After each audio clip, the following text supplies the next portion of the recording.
This be the time of the hour for a workshop meeting of the Board of Directors of Vallecitos Water District, Wednesday, May 29th at 5 p.m. Can we have a pledge of allegiance? James Campbell, would you lead us, please? Ready? Begin. I pledge allegiance to the flag of the United States of America and to the republic for which it stands, one nation, under God, indivisible, with liberty and justice for all. Thank you, sir. Awesome job. And may we have a roll call by digital format? By attendance, yes, thank you. Remember, if you're not here, don't press the button.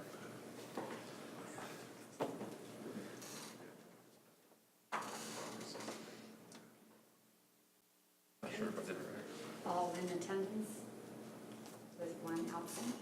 Thank you. Thank you very much.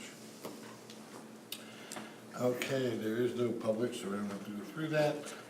Items for discussion. Today, we're here to discuss all and any aspects of the draft budget review. Mr. GM, please. Yeah, I'll kick it off here. So thank you for all attending tonight. So tonight's meeting is it's a workshop to go over the proposed fiscal year 20 budget. The actual budget adoption is tentatively scheduled for the special meeting that will be held on June 13th. That's a Thursday. So the draft proposed budget, as well as the detailed materials and services, were provided to the board back on Friday, May 24th. So you should all have the draft budget in front of you and had some time to review it. Tonight, Wes will be leading the discussion, but we also have District Engineer Gumpel and Operations Manager Pedrazzi here to help us with answer any detailed questions that the board may have.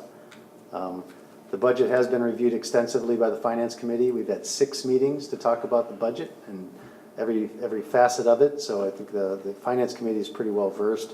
And input from the Finance Committee has been incorporated into the budget that's being presented to the board at the workshop tonight. So just a reminder, you're going to see some 5-year forecast information. You're going to see reserve levels. You're going to see CIP for 5 years. We'll talk about debt in future years. But all that's under consideration for the board's adoption on June 13th is a 1-year budget. We're showing you the 5-year forecast just so you know where we're heading. That's the purpose of that. The budget and the forecast do include certain assumptions such as water sales, future rate increases, capital facility fee increases, power costs, future debt issuance, things like that.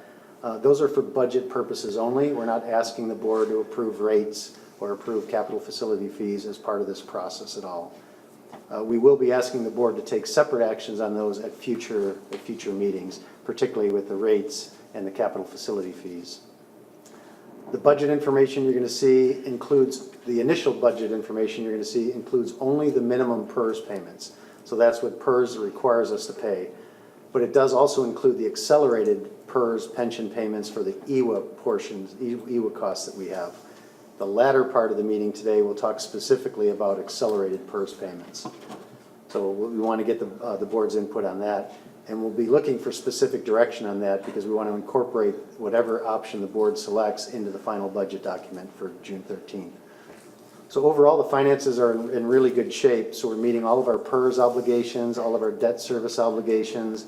We're fully funding all of our operations. Our facilities are being repaired or replaced, whatever it needs to be done.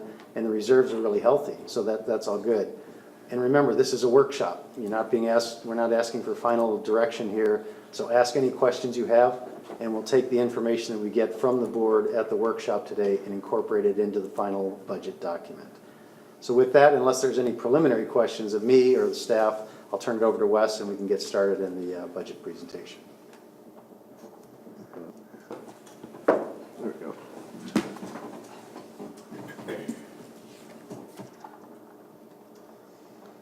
Good evening, President Martin, members of the board. It's my pleasure to present the proposed budget for fiscal year 19-20 tonight. And I just want to say again, as General Manager Prum said, it is a workshop, so we're all here to answer any questions you have, and we have all the detail for you. So anything that you'd like to ask or you'd like to know, we got all the time in the world to answer the questions. Some of you may not, but I do. So, for those of you who are not fortunate enough to attend the Finance Committee meetings, which we have had 6 of, this is the budget party page. And you saw it last year, and it looks the same because I'm not very creative, so I didn't make many changes to it, except for that I did change the year to 20. So there you go. A lot of work went into that. I still don't know how to use Photoshop though, so I'm not very. Okay, so tonight I'm going to talk about the budget process and calendar. Then I'll go over the operating expenses for water and wastewater. Next I'll talk about salaries and benefits. And then Mike is going to talk about water sales and purchases and sewer revenue. Looking forward to it. And then I'm going to talk about the capital budget, reserve balances, and finally we'll talk about the next steps. And this presentation will transition into the PERS accelerated payment presentation afterwards. So this is the budget process timeline. On the left-hand side is our internal process, is what staff goes through in between meetings. And on the right side are the meetings that we've had to date. We start planning for the budget in January. So we actually had a Finance Committee kickoff meeting in January that's not listed here.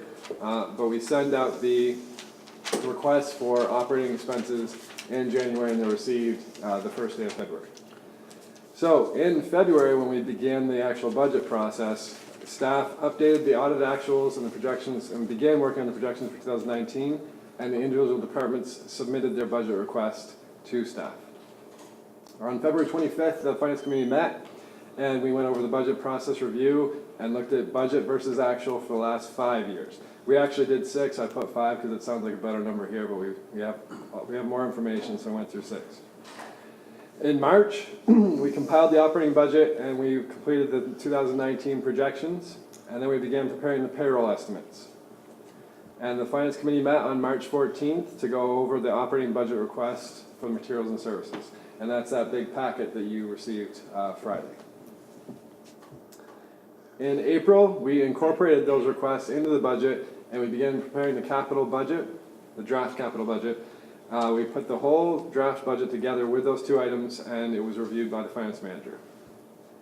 On April 15th, the Finance Committee met and we went over the salaries and benefits, and we also reviewed the capital budget request. And then we met again on April 29th to go over the total operating and capital budget and discuss any changes that were made from the last meeting. Now in May, staff actually reviewed the draft budget and revised and refined it. And then on May 13th, the Finance Committee met and went over that draft budget, and the purpose of that mainly was to look at the reserve projections and discuss the PERS scenarios. And now on May 29th, we're having the board workshop, and this is my clever thing with the pink arrows that have not been done yet. Green check marks means it's been done. So we're doing this today, and we're going to review the proposed budget, and then we'll actually review the PERS scenarios that were discussed in the last committee meeting. Then in June, will you change those to green after the meeting today? they will change the green next meeting, you'll see. I want to be sure to see that. Catch me if they don't. So in June, we're going to incorporate the board's requests from today, put those into the budget, we'll revise and refine it, hopefully to perfection, and then June 13th, hopefully we'll get board's approval on the recommended budget. So that's the whole calendar. Anybody have any questions on the timeline so far? Okay. Then we'll go to the finish line after June 13th. Is that your guy? What's that? Is that your little guy there? Yeah, that's me. I just made him white. Classic. So it's like a mine kind of thing. So this is page 2 of your budget, and this summarizes the total operating and capital budget in graphical form, so it's a lot easier to understand. And the top 3 portions there, the debt service, the capital, and the last portion are the easements, vehicles, and equipment. Those 3 are the capital budget. They are funded by reserves. The bottom 3 on the left-hand side are wastewater, water operations, and water purchases. Those are the operating budget. So first I'm going to start going through the operating budget, and I'll talk about water operations. Water operating expenses consists of both water operations and water purchases, but Mike's actually going to talk about water purchases afterwards, so I'm going to focus on the $12.1 million you see here, the 13%. This slide is page 10 of your budget, And this shows the water purchases as well as the other $12.1 million broken out. And you can see of that 17% is operations and maintenance, 4% is engineering, and the remaining 7% is G&A. This slide is a summary of page 11 of your budget.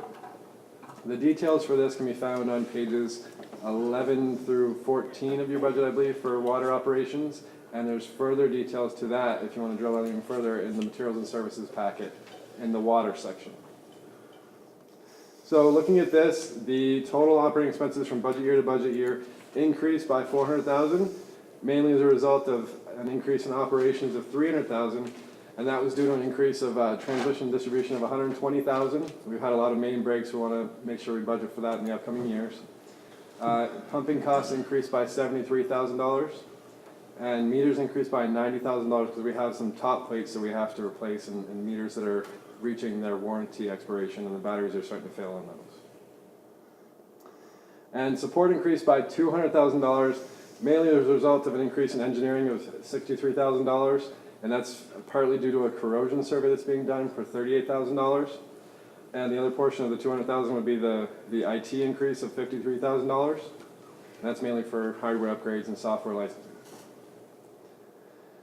So next I'll talk about the sewer operations, wastewater operations of $14.2 million, which is 16% of the total budget. And this graph summarizes the wastewater operations, and as you can see, 50% of wastewater operations is treatment. That's Encina in the plant. So this is a summary of page 21 of your budget, and the details can be found on pages 22 through 24. And there's more details in the materials and services packet as well under the sewer section. So you can drill down as far as you want. And here, we'll notice that the revenues increased by $700,000. That's mainly as a result of the increase in the reclaimed water sales that we're budgeting to see in the next upcoming year due to negotiations with Carlsbad and Liebenhain to recover mainly our capital costs for reclaimed. So that's going to increase by about $500,000 of that $700,000. And total expenses increased by $1.1 million, and this is mainly as a result of an increase in treatment costs of $900,000. That increase is due to Encina paying accelerated payments on their PERS, and our portion of that, they're paying it off over 3 years. Our portion of that is $788,000. So, next I'll talk about salaries and benefits. So this is a summary of budget year to budget year for salaries and benefits. And we can see that this year we're budgeting an increase in salaries and benefits of $800,000, and that's mainly due to an increase in benefits of $480,000, which resulted from an increase in PERS of $290,000. And of that $290,000, $200,000 is an increase in the UAL payment, which is the 7% discount, which caused the $16.9 million UAL. Our payment on that going forward is going to be $200,000 higher than it was this year. So we budgeted, actually just in 2020, it's $1.2 million versus about $1 million in the previous year. And the remaining $90,000 is due to the increase in normal costs, which increased from 14.4% to 15.3% of salaries. And the salaries increased by $320,000, which makes up the difference of the remaining $800,000 difference. And I'll go into detail on that in the next slide. Hey Wes, I have a question. Sure. And you might actually go to that slide. You might be answering it here in a second. Yep, I'm going to break down the $320,000 and talk about what that's made up of. Yeah, I don't see it here. So there was a lot of discussion amongst the members of the finance committee regarding the current open position for the assistant general manager. Can you clarify and remind me? Is that position budgeted for or not budgeted for in this draft? Yeah, and I will talk about that in just a minute, but it's actually not budgeted. Okay, thank you. So of the $320,000, we've broken out $302,000 of the remaining could be COLA increases, miscellaneous reclasses, but $300,000 is broken out here. That's the change we've got broken down. And this resulted from 3 positions actually being budgeted for half of the year last year that are filled this year, and we budgeted for the entire budget year of 2020. That's the mechanical maintenance worker 2, the treatment plant operator, and the senior construction system worker. Those are now filled, and they're budgeted for the entire year. So the 6-month versus 12-month difference on those resulted in the 37,000 and 36,000 for each position that you can see there. We've also got a new position budgeted this year for the asset management supervisor, and that's going to be $107,000 in salaries. And realistically, we budgeted 12 months for that, but if we fill it, it probably won't get filled for another 4 months or so, so it probably will be about 8 months, which would be $71,000, so there'd be an additional $36,000 savings there, so to speak. Quick question, are these loaded figures? Loaded? This is salaries only, there's a benefit component to this too. That's separate? This is just the salaries, because benefits really only increase as a result of PERS. So if you look at the previous schedule, Well, you're showing 302,000 there. Yep. What's the real cost? with, Fully loaded, Fully loaded with the benefits. with every benefit they get. Probably double. yeah, I'd have to, You got every number there under the sun. yeah, I'll have to pull the budget and calculate that. It's about 55 to 60% of salaries typically, but some of it's variable and some of it's not, so I'd have to plug it in to get the exact number for you. Anyone- Isn't that rather important though, to have that as a true salary? I mean, what you'd be paying the person? Sure. I mean, and we never show that. We show, you know, what the paycheck is gonna show, and that's it. Yeah, Not what and I can get that for you. Maybe when Mike's talking, I'll pop it in and give you the number. Well, that's the point of, you know, the different sections of this shows the salaries and benefits. When you get to the bottom, it is showing the total salaries and benefits. But is it gonna show the benefits of the 302,000? I don't know how that's. It's joint, it's joint with everybody, I'm sure. The 302 is just the salaries, but this schedule here shows the increase in benefits, which is only $480,000. So, and most of that is 300,000 in PERS. So there really isn't a huge increase in benefits from last year to this year budgeted. So it's not a significant increase. The biggest part of it is the salaries portion. But Wes, just to be clear, the numbers shown for the benefits include the benefit portion of that salary increase. Yes. So it's shown in here. It's in here. Right. It's included. The Yeah. benefits portion for those salary increases are included. Yes.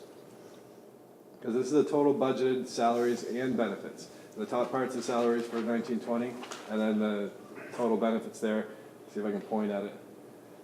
It disappears. Oh, there you go. So, May yeah. I ask a question? Certainly, go right ahead. yeah. Oh, okay. So just for my benefit, because this is a little confusing to me, when you have .32 here, you mean 320,000? Yes. Okay, so the PERS is gonna cost us 290,000 next year, additional Additional. increase. The insurance is gonna cost us, 40,000. Well, FICO costs us 40,000. Other insurance would be 20,000. Group insurance is actually 40,000. Yeah. Yes. Sorry. okay, I'm down wait. one. The group insurance, what does 04 mean? 40,000. 40,000. And FICA's 20,000. 20,000, and other, The other is 120,000. 20,000. And what is the other? Other is going to be the matching. So Okay, the new MOU approved an increase in the matching from $1,000 to $2,000. So that's Matching the deferred compensation. for Right. 57. okay. So the total benefits will be 480,000 more next year than this year. And when you talk about the salaries on the coming page you just had coming up, Yeah, you don't include that 480,000 in it, that's correct. but you do include it here. Yes. And do you include a different benefit page anywhere? No. Okay. All right. So the next slide is just a breakdown of that $320,000. The And- 320,000. Yeah. And more detail to this can actually be found on page 25 of your budget. It shows, I believe, budget to actual and more detail. This is a summary of that page. Okay. Thank you. So yeah, I'll see if I can get that individual position total salaries and benefits. I'll try to put it together while I'm talking. I don't know, maybe it's just for me, being a small businessman.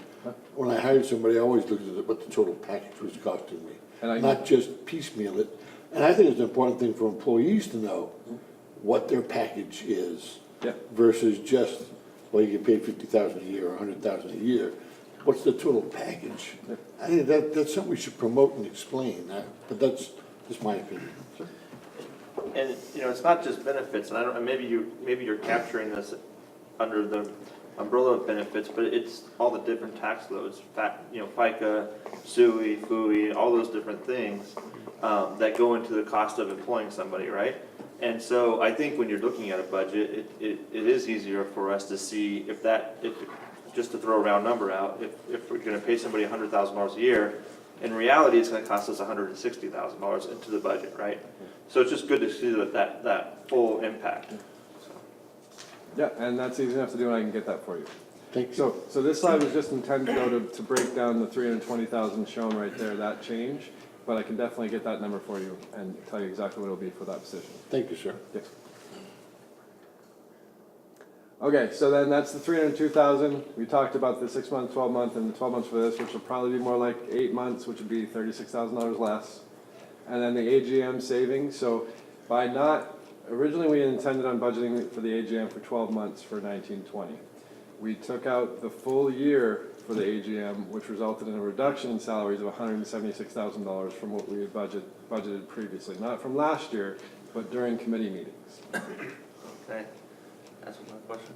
Yeah, sure, right ahead. And it's been one of my hot buttons since I've been on the board, and I don't know if the other board members feel as strongly about it as I do, but, you know, I know that we're not going to be establishing rates tonight in this workshop or even discussing them, but whatever we do end up ultimately passing as a budget will determine what that rate increase will need to be in the future. So if we think that we're only going to be having 8 months of this new position, this asset management supervisor, why don't we just budget for 8 months? And the reason why is because if we budget for 12 months, that means that we're going to have to pay for that in the new rates. And if we don't think we're going to use it, let's not budget it.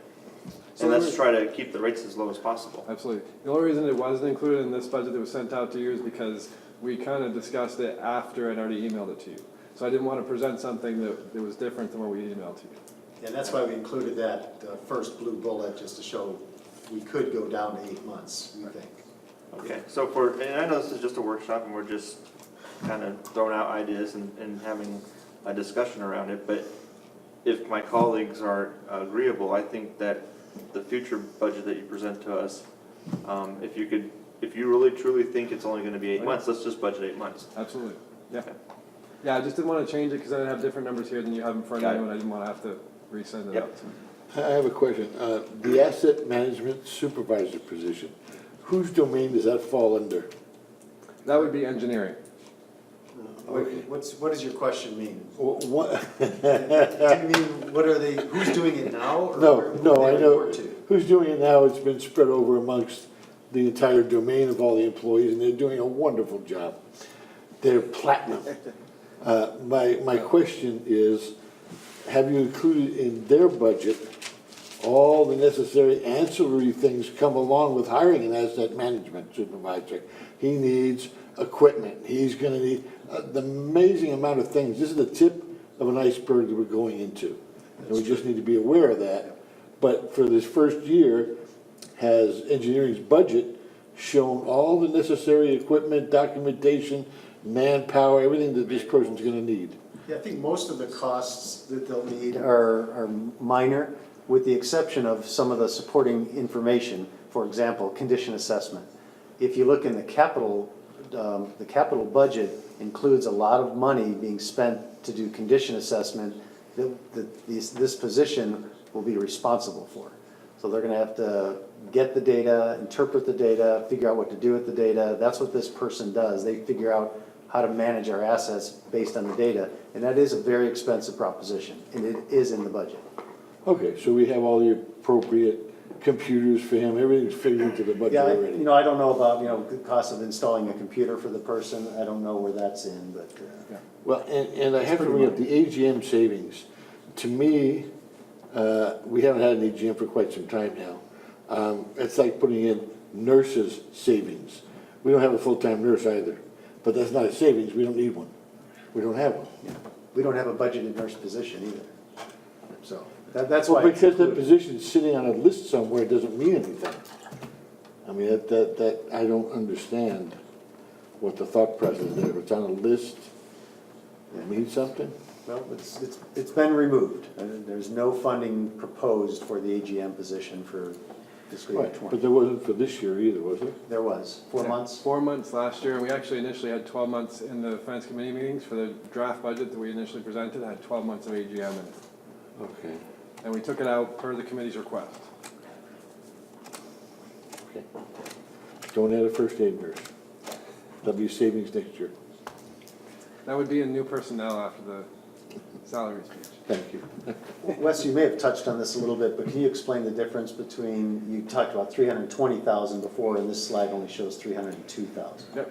So the difference between the 302 and the 320 would probably more than likely result from COLA, miscellaneous reclassifications if someone got a merit increase possibly, and other changes like that during the year. Someone left and someone else got rehired at a higher rate, so on and so forth. The change can be, there can be several changes like that.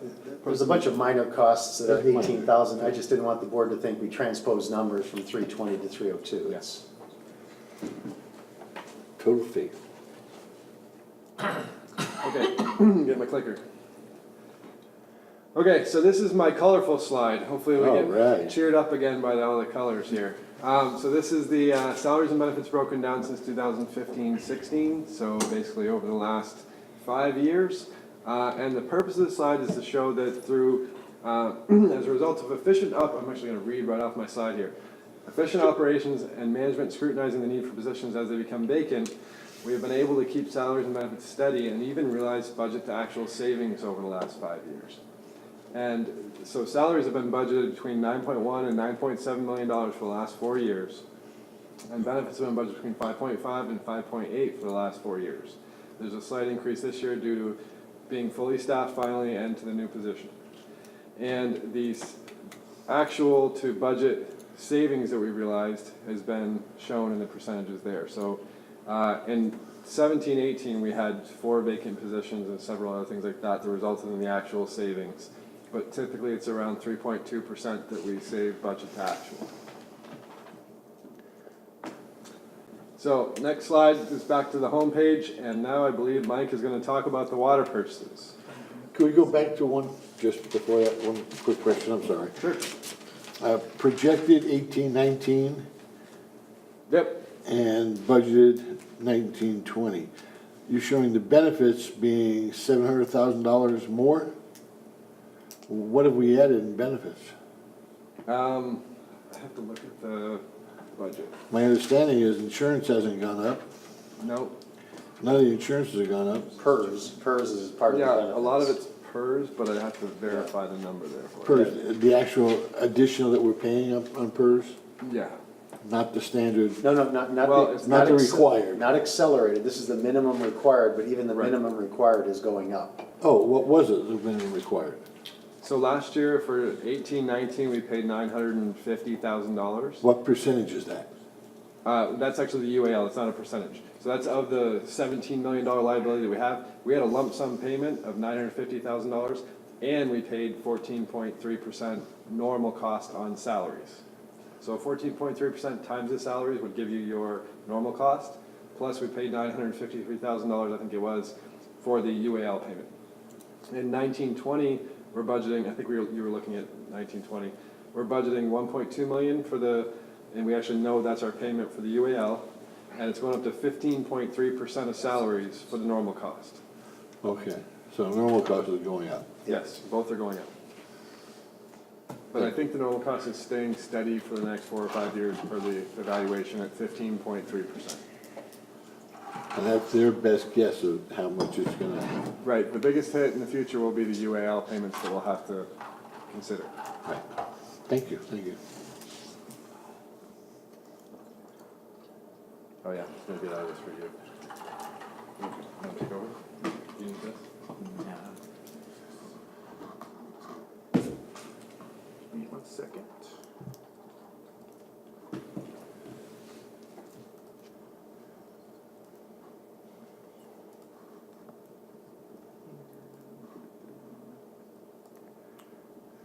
Okay, so I have three slides that I wanted to kind of show you. One of them is going back and showing the history of our water sales in acre feet back from fiscal year 14 up through current projected. So back in fiscal year 14, we had sales of about 16,500 acre feet of water.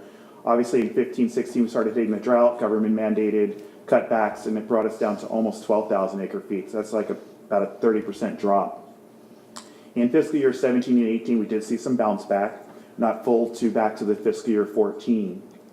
And this year, as you know, it's been raining a lot the last couple of months, so we are actually below budget, what we budgeted for this year. So we're projecting for this year to be about 14,000 acre feet of sales. For next year, it's going to go to about 14,800 acre feet.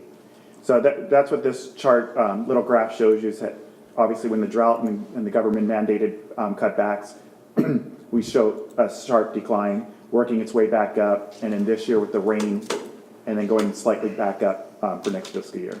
And the red line is just the 6-year average, just to kind of show you where we've been over the last 6 years. Oh, okay. So then from that, what I wanted to show is our purchases, what we're buying in the water.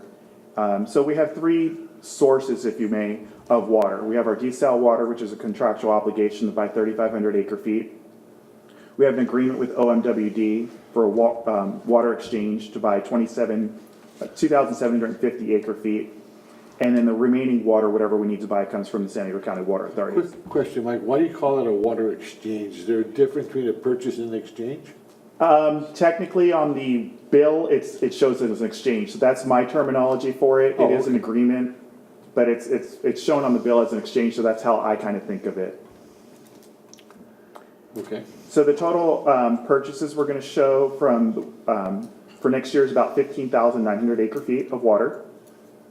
And I'm sorry, one last question, if you might go back to this. The OMWD water, that we're under contract to purchase that much, correct? Correct. That's a minimum. And, Yes. and how much lower in price is that than the San Diego County Water Authority? It's about $56 per acre foot, which comes to, I figured this out, about 12.5 cents per unit of water that the customer, Less expensive? less expensive, yes. And now, explain to me how the pump station that was built out in San Alejo, how is that being paid for? We do get a credit of $5,750, slightly under $6,000 a month from OMWD. So they, in essence, whatever we pay them, if we were to owe them like $80,000 is probably our normal bill, they take $6,000 off of it, so it nets to $74,000. And that agreement is good for, I don't know the length of the agreement offhand.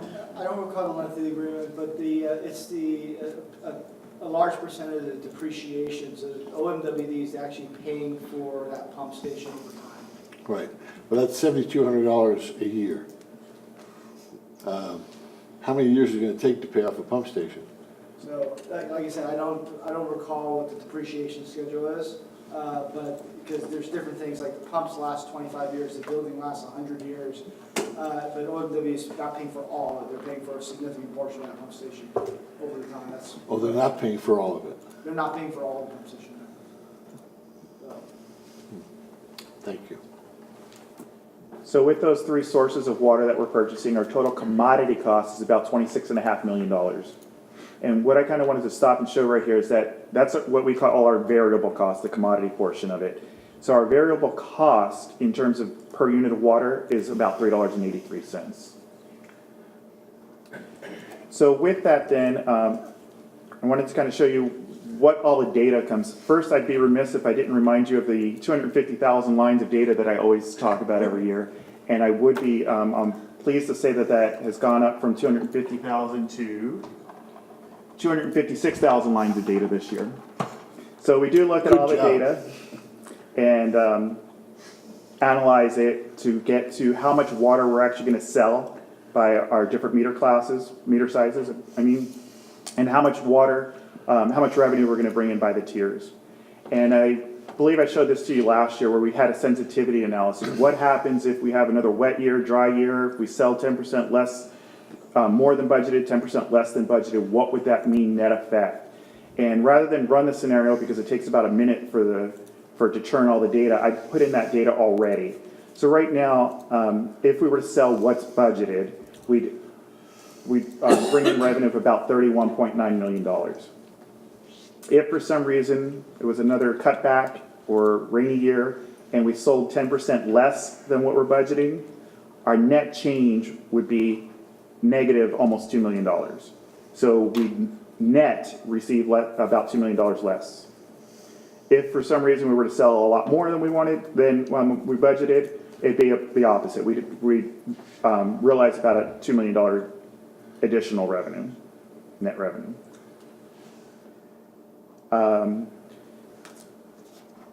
So let's just make sure I hit all the points that I wanted to hit. President, Yes, sir. question, would you go back a couple of slides, because you showed us 14,000 acre feet that we're going to, yeah, here we go, 14,000 acre feet that were projected, and we're budgeting 14,849, Right. and you're showing 15 something. 15.9. Yeah. So what the difference of that is non-billed water. And in previous years, I incorrectly would always say that it's water loss. So it's not just water loss, it's unbilled water. So it'd be for flushing, cleaning, main breaks. It include theft, it include unbilled water, it include all of that stuff. So there's about 1,000 acre feet that's unbilled water. That we get and pay for, but we have no way of passing the money along, Correct. bill along. Correct. Right, thank you. Yes, sir. Yeah, speaking of unbilled water, I think I've asked this before, but how much water does the district use for with its own cost centers, its various cost centers? So I don't have that number exactly right with me, but we do keep track of that on a monthly basis, and I could get that for you. So we keep track of not only what we use internally, like for the building, Right. but then Ed's group keeps track of all the flushing, the vacuum cleaning, Right. things like that. We have a very good estimate on water loss now, in terms of if a main breaks, and we keep track of that. So I do have separate line items that we do. And if you guys remember, every year we have the water loss that we have to report to now. Right. And we keep track of all that too. So it's now a requirement every year. And we're actually gonna be doing that in a couple of months to do that. So I will make a note to come back and let you know line item how much is in each of those line items. So on an accounting basis, we are charging the cost of water to the various cost centers?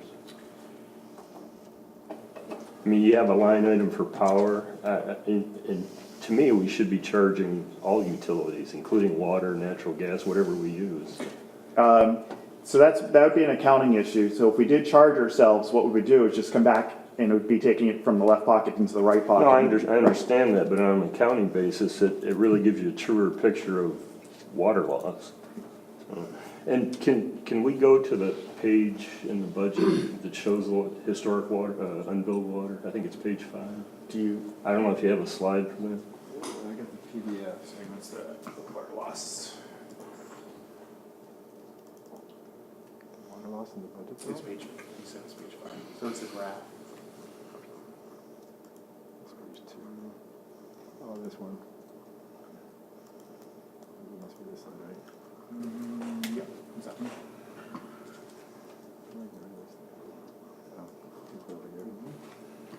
So is that the one you're talking about? Yeah, so it looks to me like there's some really anomalous years, and I don't know if I've asked this before, but what's going on with year 2015? Right. So really what it is that particular year is a timing change. When we purchase the water, it's a month before we record the sales. So we purchase the water in essence in advance and then sell it or realize the sales the following month. So that particular year was when a lot of the water conservation came into effect. So there was a huge decrease in the month of June that because it crossed fiscal years, that's why you showed that one. I was skeptical about that myself, but I went back and verified it. And that's why it's kind of high on the other kind of years is when water sales pick up, the timing reverses and you'll see where it's going up to 7 and 8.5 or 8.7. That's because the sales are going up a lot and it's just the timing across fiscal years.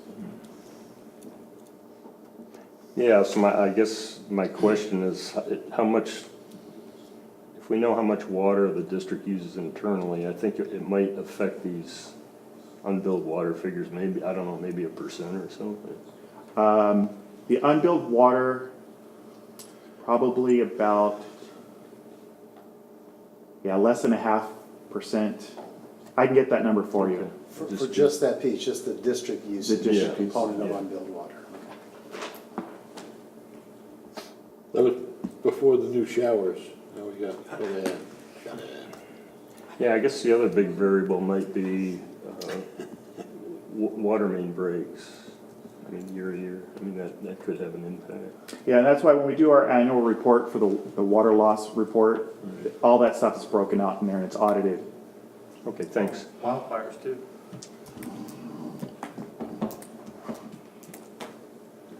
Oh, one other question. sure, ready? Talking about this slide here, do we know what percentage of fixed costs are covered by fixed revenues? And conversely, what percentage of variable costs are covered by variable revenues? Yeah, I don't have those numbers handy, but that's certainly something we want to look at in our next cost of service study too, to make sure we get. I think We capture as much. we might want to think about how we allocate fixed and variable costs as far as the revenues we collect. And then the only other thing I had on the sewer side, the sewer revenues, I don't have a slide for that, but they're only projected to increase slightly based on growth. So I think they're at 18.2 million almost for next fiscal year is the sewer revenue. That's all I had.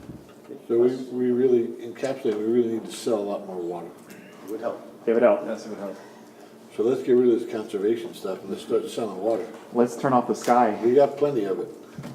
Well, in all seriousness, if you go back to the one slide that talked about the water cells, if you just look 5 years ago, and, we know San Marcos has grown, fairly significantly over the last 5 years. I think if my math was right, I think, we're projected to use 15% less, or sell 15% less water in 2019 fiscal year versus 2014.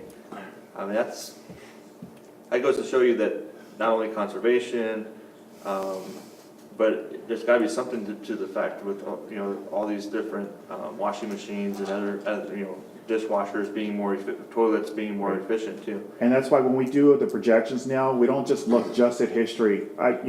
Within the last couple of years, there's been what's called, what I consider a new normal. There's no more front lawn landscaping. There's, like you were mentioning, the high efficiency stuff like that. So we can't look at fiscal year 14 and say that's where we should be.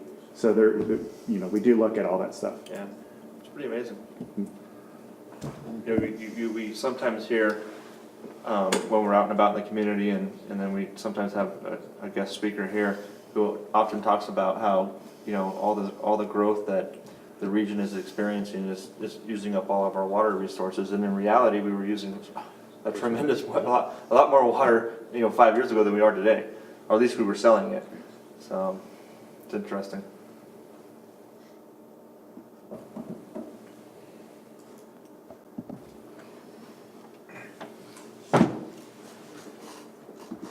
Okay, so back to the couple questions that hopefully I can answer for you. The benefits on the asset management supervisor would be approximately $37,000. So the full cost of that position is going to be about $144,000. The other question you would ask was the budget to actual here, and we said it was PERS, and I verified that. $300,000 that is PERS.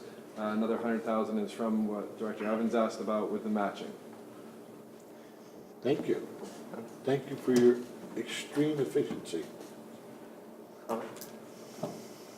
Yes, sir.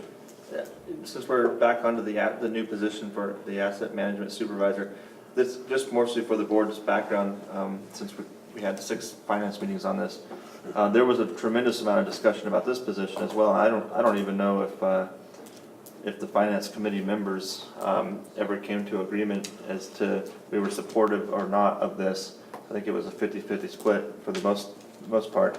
But I will say that our general manager and staff had committed to us that part of the justification for this position is that there's a belief that it will pay for itself, or at least in part, over time with what it will be able to do to save with our assets. So what we asked staff to do is over 6 months, 12 months, is to bring back to us, some sort of whatever that return on investment looks like And so we can kind of gauge that with this new position.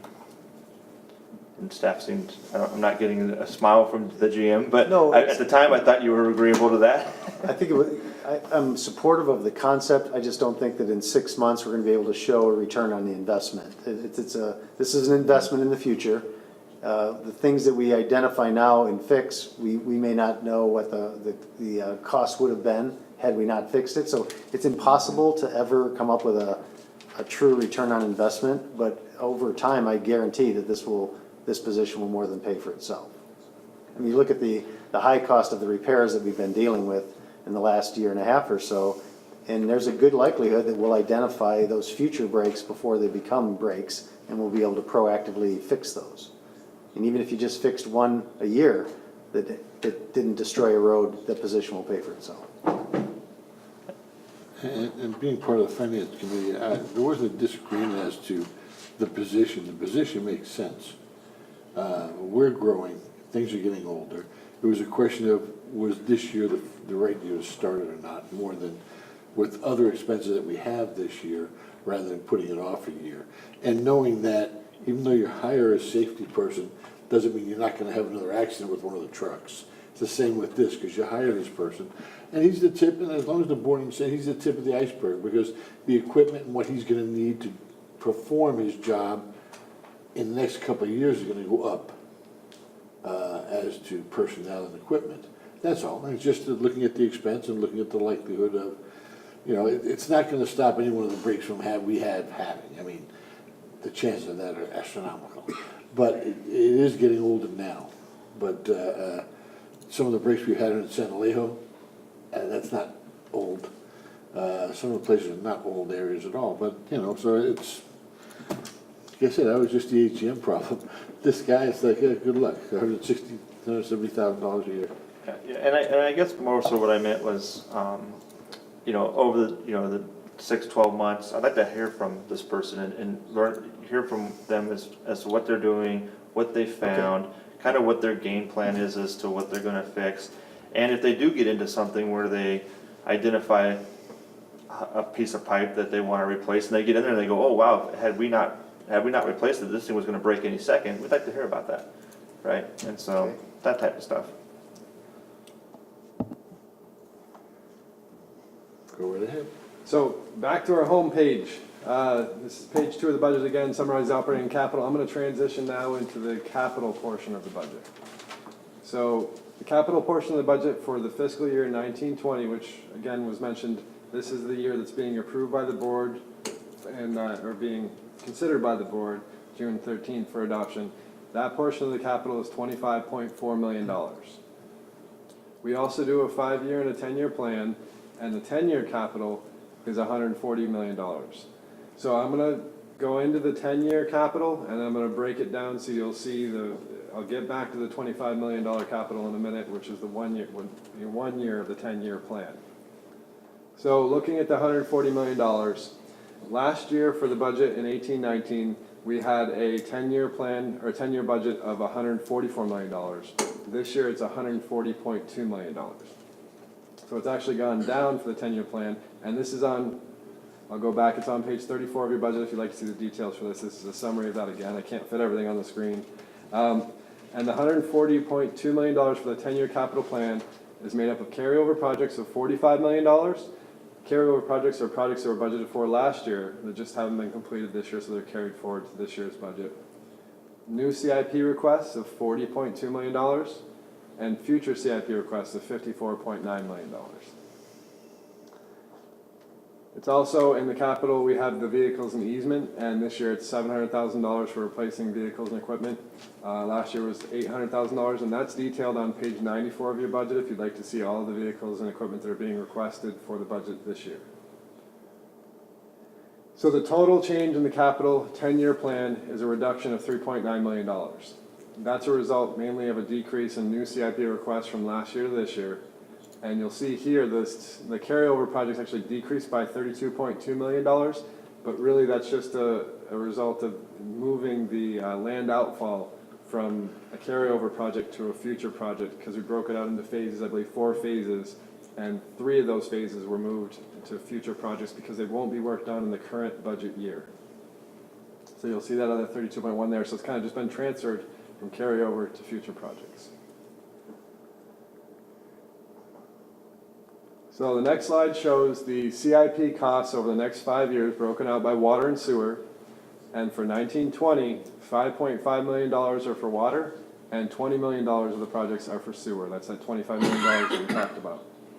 The 10-year plan has a total of $140.2 million, and of that, $100.9 million is for sewer. Now, in the $100.9 million for sewer, this slide shows Encina's portion of that. And Encina's portion of the $100.9 million is $25.6 million over the 5 years. And you can see in this slide, it's about $5 million a year for the next 5 years for Encina costs. This slide is a lot of numbers, but believe it or not, it's a summary of page 34 of your budget.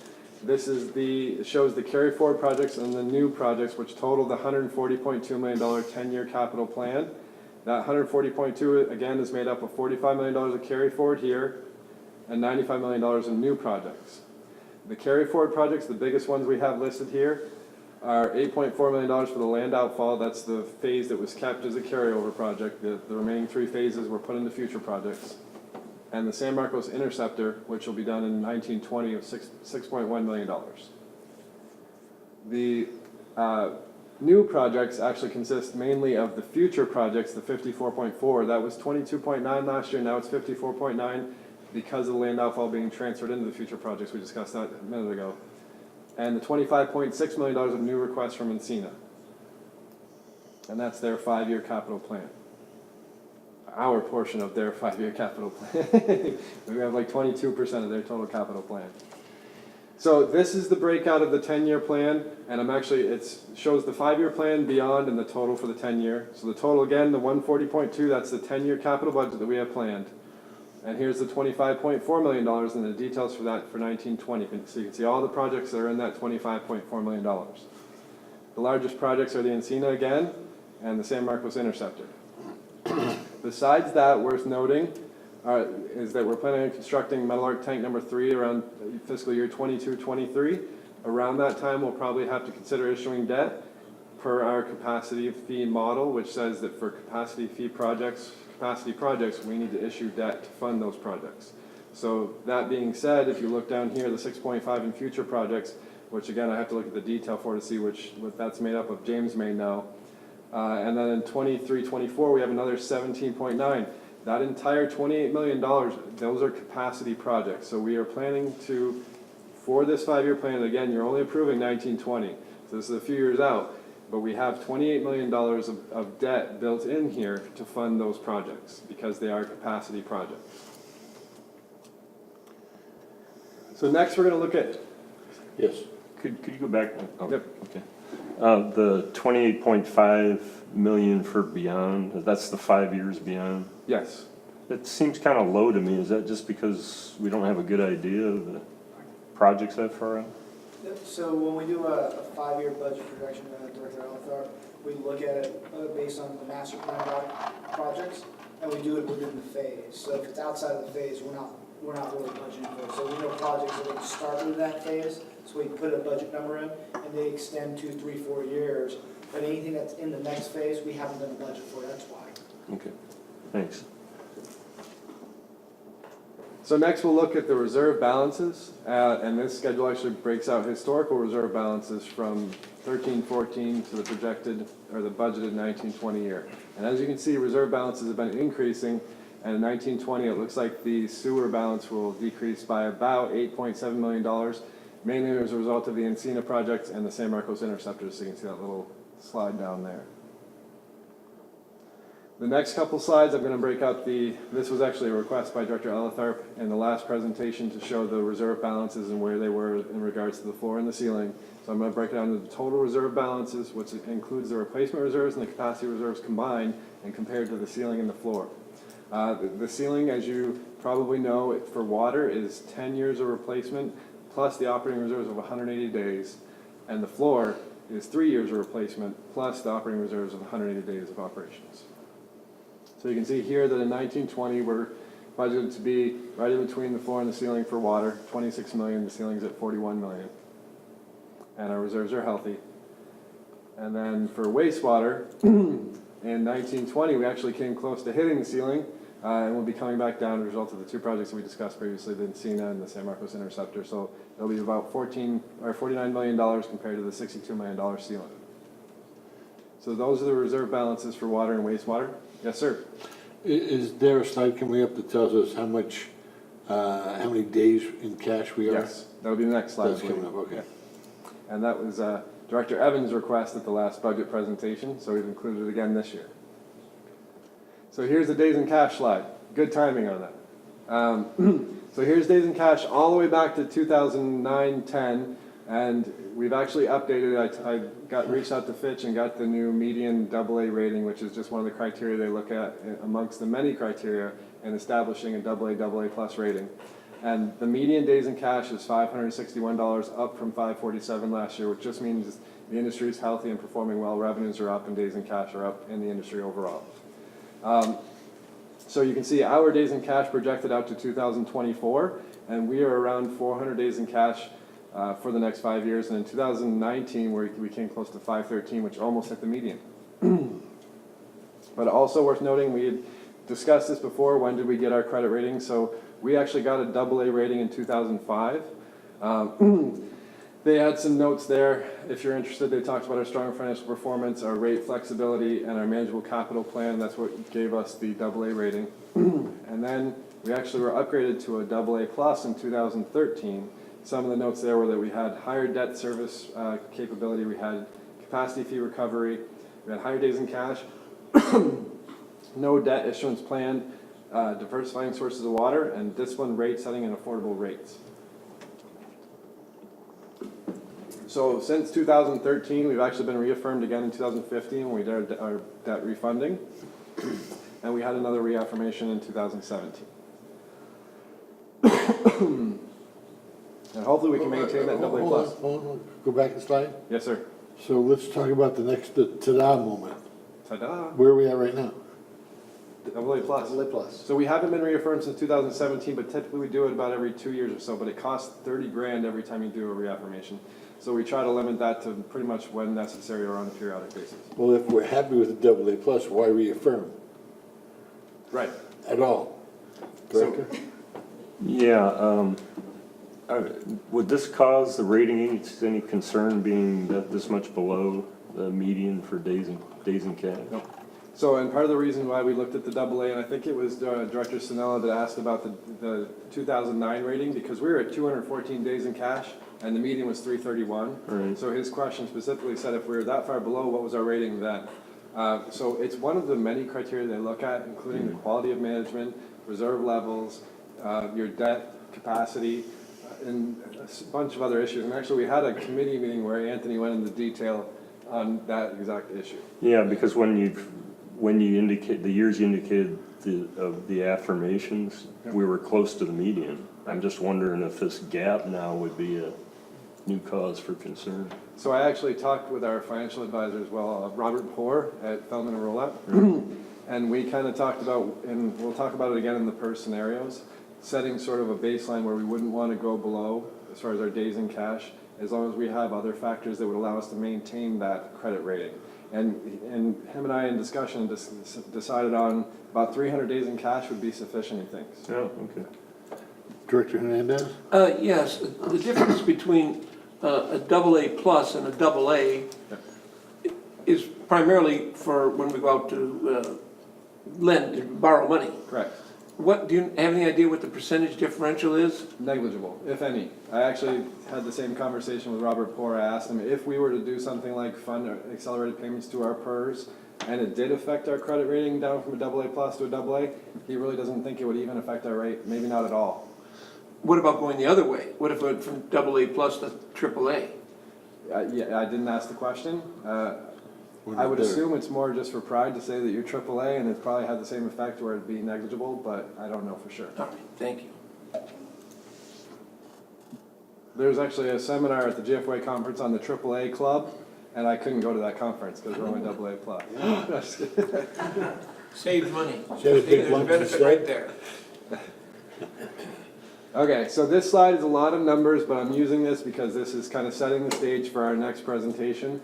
This is a summary of these slides that you saw here with the, let me get back to it, with the reserve balances. This was in graphical format. Now I'm going into the numbers, but I won't dwell on this too much. I'm just showing this because this is a summary of pages 97 through 101 of your budget.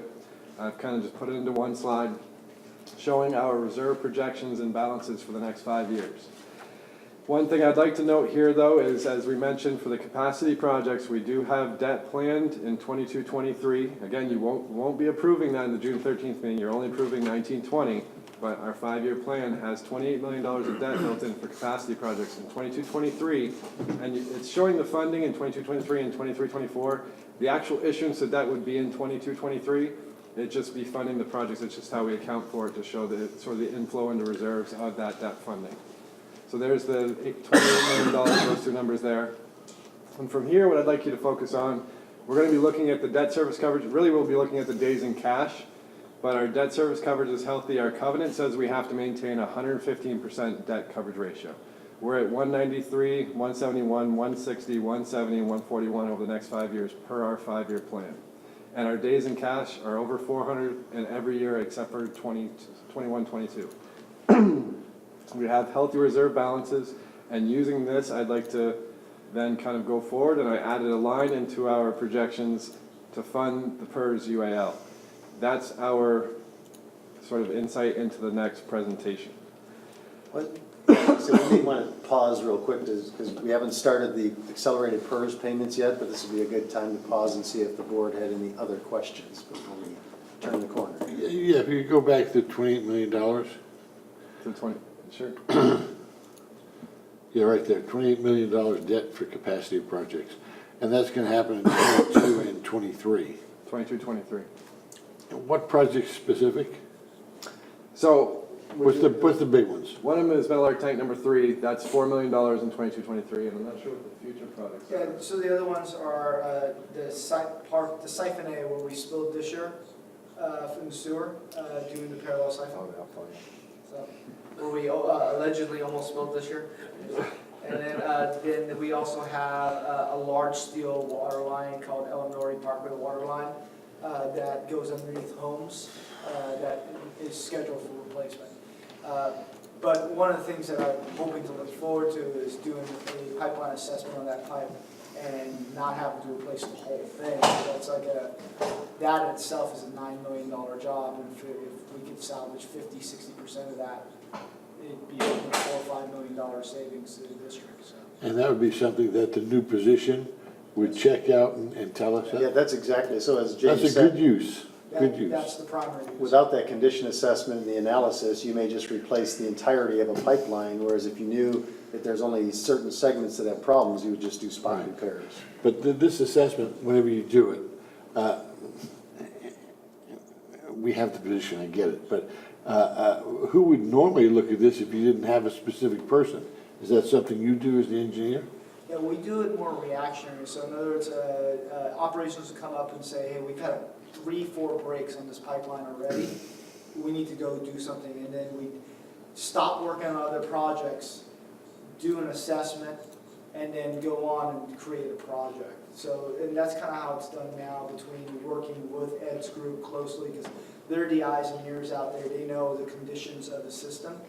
But they don't know exactly what needs to be done, especially on a larger system. Obviously, they know what they need to do for preventive maintenance. The specific work, though, the specific assessment is done by an outdoor firm. Yes, mainly Outside firm, I'm sorry. consultants and outdoor firms. Yes. Yeah, and it's done by an outside, you contract out for that. Yep. Right. Okay, so that's, and they give you the assessment. When it's Yeah. done, they say, this is what we found. Yep, and that'll be part of it, yes. Okay. So a good example of that is, I believe the roads were Stargaze and River Run, that slip lining we did with Senexon. That was pretty reactive. We just, over time, we said, hey, we're starting to see a lot of breaks here, we should just go replace the whole line. As opposed to more proactive, if you have a true asset management program in place, you would be identifying those problems and see, do I need to replace the whole line or do spot repairs? Sure. Director? So James, the $9 million line that is gonna be under houses, what makes you think that line needs to be done? Is it just number of year age of the line, or It's is age, it giving us problems already, or? So when we look at it, we look at failure, consequence of failure. If it fails, what's the damage to the district? And if it's underneath houses, so there's tremendous damage from a financial aspect. Also, the consequence of failure, it's a line that connects to one of our aqueduct connections. And it's an aqueduct connection that historically stays on when the other aqueduct connections are off. So it is basically one of our lifelines, and it's the only pipe. So there's huge consequence of failure there. Then we also look at priorities. So not only age, we've had failures in the past, and we've had condition assessments. We're doing soil samples. We know there's hot spots in there, which is corrosive. But what we've seen is the majority of pipe is in excellent condition. It's just spot repairs. But unfortunately, it's a large line. Ed, is it 18 inch? Thank you. 18-inch line, steel line. So when it does break, if it's significant, it can cause a lot of damage. So the hope is, per the schedule right now, it's scheduled for replacement, and the portions underneath the houses, we're looking at rerouting those no matter what. But the rest of the pipeline, doing an assessment, understanding the sampling, and then prioritizing the projects, and hopefully you only replace 10%, 20%. So and that's great, and if we do only end up needing to replace 10, 20, 30%, would we only borrow the money that we needed? We wouldn't automatically borrow the whole 9 million, right? Yeah, so for consideration in the budget currently is a steel pipeline assessment program and a ductile iron one that is slated, hopefully with the new position, to run these programs that will look at all the steel lines, because you can't do it, it's too expensive to do the steel line all at once. We have to do it in sections, and it's a transmission main, so it's a lot of coordination because we're shutting off water to a lot of people, potentially. So those assessments are in the budget currently to start looking at these. So by the time we reach it, we already can adjust the budget in the future years to make sure we budget accordingly. Thank you. Director Luther? Yeah, I think I should have asked this question during our master plan workshop and meetings, but is there anything in the capital program that addresses consolidations between VWD and VID as far as that kind of that northeast boundary? Yeah, so what we call the Boonton Bennett area is the historical flume route to VID, and there's still areas. So LAFCO has said that those areas will be taken over by VWD over time, and over time they come in. The board sees that as small annexations, usually onesie, twosies, 1 lot, 2 lot, 4 lot subdivisions, or just 1 lot at a time. And that's been addressed in there. Most of the infrastructure that VID has in that area is 1920s, 1930s. Right. So in the master plan, we do not assume that we're just going to take that over and it's going to be operationally good. Matter of fact, one of the reasons that VID looks at that infrastructure is because it is a large liability coming off that line. That's part of their oldest portions of their system. Okay, thanks. Well, out of curiosity, how do we get to building a house on top of a line? I don't know. I mean, why, I don't know, I'm just, how do we get to where we're at with that? That seems, do you remember what years that was, or? The line was installed in the 50s, the houses were built probably 20 years later. I don't know who approved that, way before any of our time here. It was Right. part of the old Carlsbad line. It is the Carlsbad Okay, line. so that probably is, so it wasn't our line originally in the 50s. It may have been even predated Vallecitos for all I know, but it was the old Carlsbad line that was taken over in the 70s? Yeah, so Or early 80s? it was Carlsbad's original connection to the first aqueduct. How many houses do we have in that situation? There's only one that's actually where it's under their garage, physically right underneath their garage, but it runs right straight through people's yards and right next to the house. So if it went, you could potentially have a sinkhole that takes the whole house with it. And that would be just huge. It's a little expensive. Oh, okay. Thank you, Director Hernandez. Well, during this assessment with the new staff member, we would look at the replacement and bypassing, as you suggested, and or lining it with something that we don't have to worry about. and look what the cost differential there is? Yeah, so one of the goals of the position is not only to assess but also come up systematically, you know, what do you assess first? Where's the priority? Those consequences, for example, is one of the drivers, the soil types, the pressures. But what do you do? What's in your quiver? Is it lining it? Is it spot repair?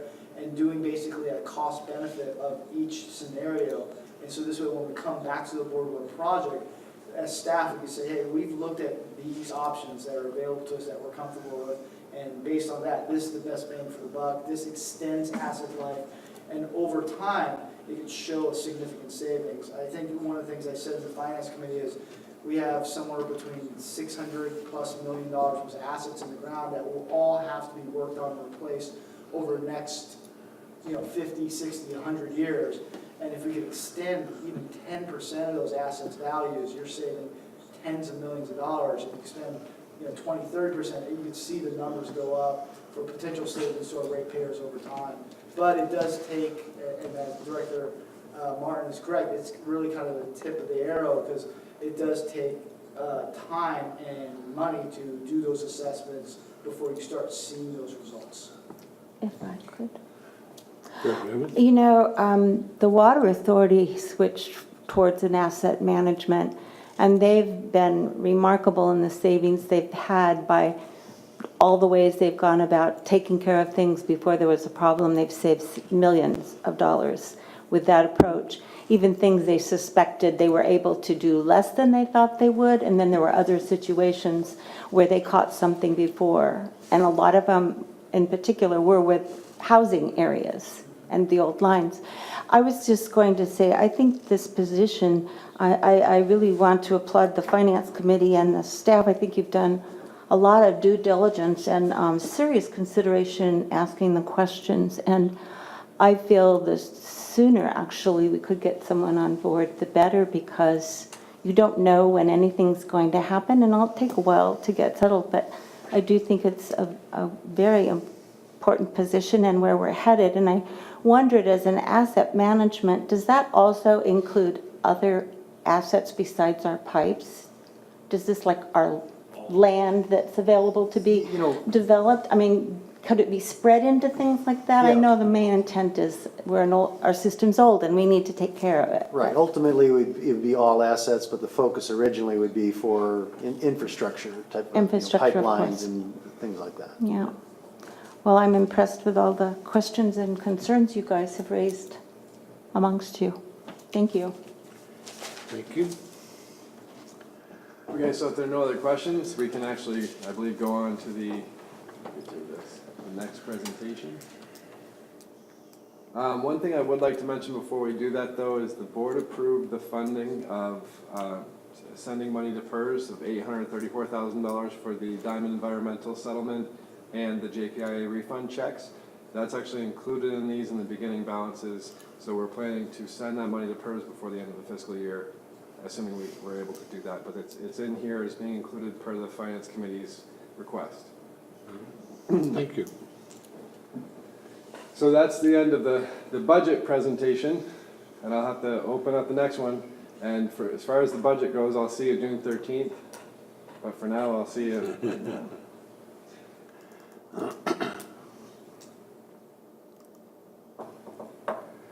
Okay, so given the slide we just saw, now we're going to talk about the pre-funding or accelerated payments towards the PERS UAL.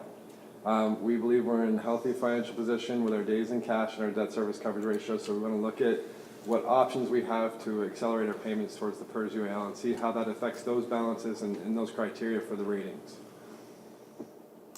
So first, I'm going to go into a little bit of the background about why we're doing it and what it is, why we're doing it. Then I'll go through just recap the proposed reserve projections that we just saw. Then we'll talk about the options that staff has come up with and were discussed amongst the Finance Committee, as well as a couple additional, well actually I think the Finance Committee have requested one additional scenario. And then we'll talk about staff's recommendation and look for board direction on which one of the scenarios you'd like to include in the proposed budget, if any at all. So first, as you all probably know, we have a relatively large PERS UAL. We are 74% funded, but we do have a $16.9 million UAL. And that resulted from PERS not achieving their investment returns. And they've actually reduced that down from 7.75 to now 7%, which is the discount rate that they're projecting they'll receive, and also our interest rate that they're charging us on the UAL. So in effect, it's like a $16.9 million mortgage with a 7% interest rate. So as I mentioned before, we did fund the $834,000 that's included in these reserve projections and will be in every single slide here, so it's already in that balance. And so you know, of the 834, 734 was for sewer, 100,000 was for water. So this is just the same slide you saw before, funding the PERS UAL. So whatever direction we're given today will be included in this green line you see here for funding the PERS UAL, which is again on pages 97 through 101 of your budget. And if we are given direction to fund it, it'll be included there, and it'll be in the budget to be approved on June 13th. So the scenarios that we're going to be looking at today, so what we did in order to do this, there was a lot of work put into it. We actually contacted the actuaries. We got their accelerated payment model, which is always fun when you're dealing with actuaries. It's a complicated spreadsheet, kind of looks like something Mike might put together. But it has all of our UAL basis from the origin of when the UAL started, and it shows the interest savings if you're to pay off certain basis, and I was able to link that to our budget and then create an Excel model. I didn't want to show you an interactive model, it would just get too complicated, we'd go through too much stuff, and it wouldn't be a very efficient use of time. So what I did was I took that model and created these scenarios I'm going to discuss today. The first one that we're going to talk about is funding the UAL 100%. So if we sent in $16.9 million to PERS in like July 1, 2020. The second option would be, that we're going to be presenting today, would be to fund it over 2 years. This was a request of Director Snell at the committee meeting. So 2 years to 100% funded, we'll look at that. Next, we'll look at 3 years to 100% funded. This is something similar to what Encina did, and that we're actually sending money to them for, and as discussed before. A third option, or fourth option that staff wanted to consider is funding it over 3 years, but paying half in the first year. So if we sent them about $9 million, I think it's $8.1 million this year, and then had a policy or a policy brief that said we'll pay it off a max of 3 years, but we have the flexibility to potentially pay more. So that's another scenario we'll look at. And then the last one is just paying an additional $2 million a year, how that'll affect our 5-year plan. And for each scenario, we're going to look at the reserve balances, the days in cash, and the interest savings. And we want to take a look at those and set criteria to make sure that they won't negatively affect our credit rating or how they might affect it. At the end of all these, by the way, I will be giving a summary table. So as I'm going through it, you might ask, well, how does that compare to the last one? Because I'm going to be showing these graphs right here over and over again. But rather than go back to the previous graph, at the end I'll show a summary table that summarizes all the options and how they compare to each other. Is there a test? There will be a quiz at the end. Okay. But the finance committee did recommend only 3 options Yeah. to avoid some of this I don't confusion. know where the other option came from. There's one option in there I never saw before. There's a new one in there because in discussing it, you know, They took some certain liberties. I was gonna say, the committee didn't discuss it. we like to give the board as many options as you can imagine. This is something that came up in your mind. Nope, my mind. Your We mind. work together, yeah. Yeah, all right. Well, it wasn't a committee decision, that's all I know. And I gave Director Snell credit for the 2-year. Yeah, The and 3-year, so I we're just giving you said- credit for the But you 1.5. didn't give the right person the credit for the 1.5, whatever it is. Yeah, well, that was just you'll see the options. Okay, so before we start, I want to get into, this is where we stand currently. So I'm going to be presenting each of these options in graphical format to avoid all the numbers and keep it simple for you, and just make it easier to understand so you're not looking at a bunch of busy numbers on the screen. So these graphs we'll be going through for each of the scenarios. So the first one shows the water replacement reserve balances. This is what you saw in the budget presentation. The second one shows the wastewater reserve balances. As we plug in each of these payment numbers, these graphs will change, and we'll look at the changes for the graphs. This shows the total water and wastewater replacement reserves and how they compare to the floor and the ceiling. And the last graph shows the days in cash. So again, each one of these will change with each scenario, and I'll show those changes. So the first one, if we fund the PERS UAL 100%, so if we send PERS a check for $16.9 million in this fiscal year, what you'll see is the payment will be $16.1 million, and the reason it's not 16.9, I keep saying I know it's 16.1, is because we funded the $834,000.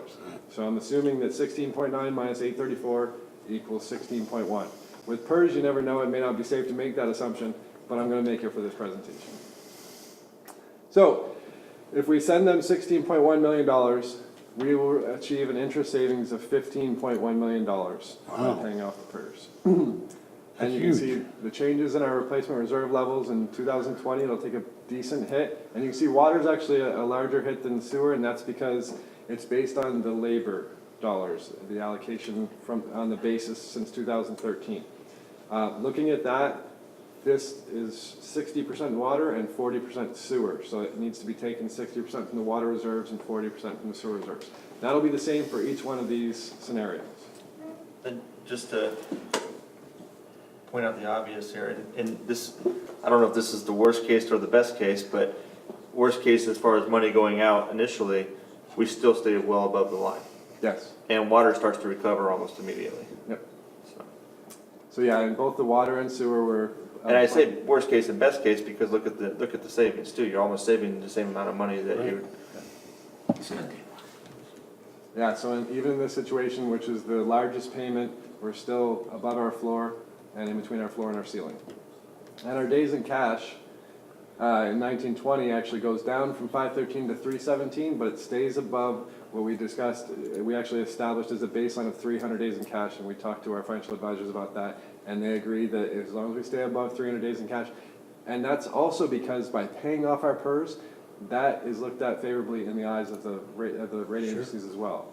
They not only look at it like you paid it off, like you paid off a large debt that had a high interest rate, so they really like that. They also like if you have a plan to pay it off. So if we decide on something today where we say we're going to pay it off in 3 years, they like that as well. So that will positively affect our credit rating. So even though our days in cash take a hit, that's looked at as positive.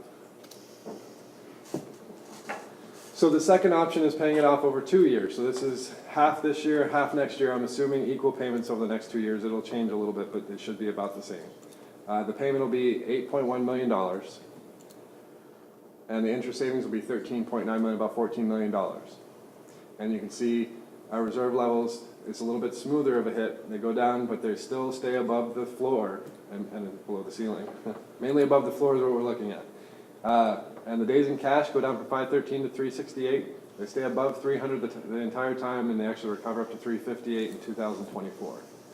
So all the criteria we're looking at are met for this scenario as well as the first one. The third scenario, paying the UAL off over 3 years, the payment's going to be about $5.4 million. I got a little asterisk there because in the third year it ends up being about $5.1 million versus the 5.4. And the interest savings are 13.4. That's compared to I believe it was 14 for the last one and 15.1 for the first scenario. And you can see the reserve levels, they dip, but they dip a lot slower. This is more of an even decrease in the reserve levels. But again, both stay above the floor. And the days in cash go down from 513 to 385. They never go below the 300, and they actually increase to 356 at the end. So the fourth scenario, I think I'm on number 4 now. I did have a lot of scenarios, more than 3, I guess, huh? So paying off the PERS UAL over 3 years with the asterisk, and the asterisk again means that we're going to pay half in the first year, and the remaining portion can be paid over 2 years max, so you go half and half, and for this I assume to be half and half of the remaining $8 million. So the payments here in this table, in fiscal year 20 we pay $8.1 million, 21 we'll pay $4 million, and then 22 would be $3.8 million. Those would be the 3 payments on this scenario. And the interest savings would be $13.7 million, so a little bit more than the 13.4 if we paid it off evenly over the 3 years. And you can see again it's a pretty even decrease in the reserves, but all the reserves stay above the floor. And the days in cash go from 513 down to 368 and back up to 358, very similar to the last situation that you saw. So the final scenario is just making an additional $2 million to PERS every year. This is only for the 5-year plan that we have, because beyond that we don't have the reserves broken out into water and sewer replacement. It's just more of a combined reserve balance. So for this scenario, we're just doing the 5-year plan. It's also difficult to estimate what the PERS balance will be after 5 years. It gets pretty much more and more foggy, I guess you'll call it. So the payment is pretty self-explanatory. We'll send $2 million a year for 5 years. If we did that, the interest savings would be $9.5 million. And you can see the reserves really don't, they go down a little bit, but it's not much of a hit overall. They're pretty smooth. And they stay above the floor and below the ceiling. And the days in cash goes down from 513 to 406 and stays right around 375 for the next 5 years. So it meets all of our criteria. So those are the 5 scenarios that we discussed tonight. Now I'm going to show you. So now I'll show you a summary table of the 5 scenarios, and hopefully receive direction on which one the board would like to pursue, if any. So here's a summary table of the 5 scenarios. There was a 6th scenario we did actually take out. So. Oh, you run out of room on the slide, is that why? Can I just interject a question? I would have liked to have seen a column, knowing you're doing it this way, saying interest cost, money lost. You're showing interest savings, That's a good call. but you're not showing that decision is gonna cost you $2 million, $3 million, $4 million, $6 million for a decision deciding on that particular way. Absolutely. You're not showing that. So yeah, you're right. And this is actually showing the interest savings with using the actuary's model. So I could have taken an estimate of our, because we're earning about 2.4% on our reserves right now. Right. So I could have kind of netted the two together and shown you the difference there. That would be important, because we're making a decision, and we're trying to save our ratepayers as much as possible. Yep. With being prudent to not throwing all your money at it. Yep. But I think it's important to show how much we are actually saving by going with that plan over another plan. True. In real dollars. However, I don't believe it'll change the priority of the scenarios, given that one is more interest savings than the others. So even though there's a Oh, net there. I agree with that. Yeah. I agree. So if you're looking at total interest savings, the 100% payoff is still going to save you way more than any of the other scenarios, and et cetera, et cetera. Yeah. So they're still going to be ranked in this order as far as interest savings. Oh, yeah, no, I understand they'd be right in the room, but it's just important to show. Yeah. Are you just talking about the difference between, like, if you take the top 2, you're talking about the difference between 15.1 and 13.9?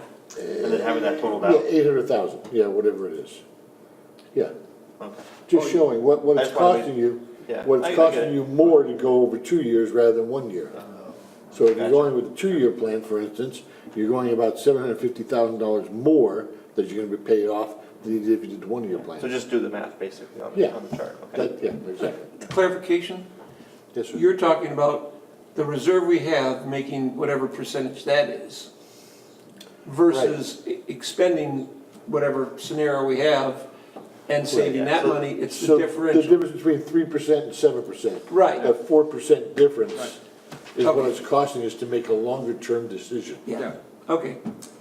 Well, and if you left the money in there, you'd earn, if we paid it over 3 years, you'd have a $10 million balance earning 2.4 for 2 more years, and if you sent the full 16 million this year.